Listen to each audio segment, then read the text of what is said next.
Mabuting balita. Lukas 12:39 hanggang 48. Ang mabuting balita ng Panginoon ayon kay San Lucas.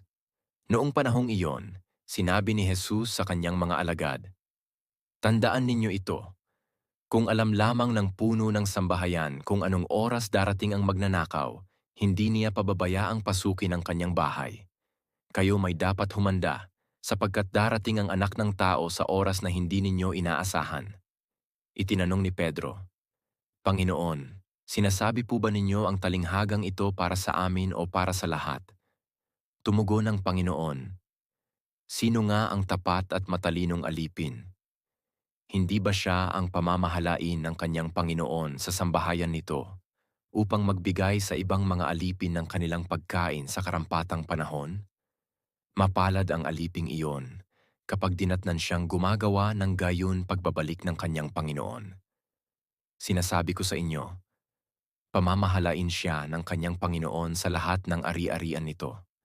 Ngunit kung sabihin sa sarili ng aliping iyon, matatagalan pa bago magbalik ang aking Panginoon, at simulan niyang bugbugin ng ibang aliping lalaki at babae, at kumain, uminom, at maglasing, darating ang Panginoon ng aliping yaon sa araw na hindi niya inaasahan at sa oras na hindi niya alam. Buong higpit na parurusahan siya ng Panginoon at isasama sa mga di tapat. At ang aliping nakaalam ng kalooban ng kanyang Panginoon, ngunit hindi naghanda ni sumunod sa kalooban nito, ay tatanggap ng mabigat na parusa. Ngunit ang aliping hindi nakaalam ng kalooban ng kanyang Panginoon at gumawa ng mga bagay na nararapat niyang pagdusahan, ay tatanggap ng magaang parusa.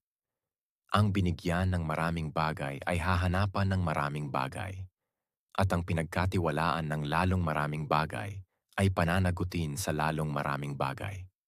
Ang mabuting balita ng Panginoon.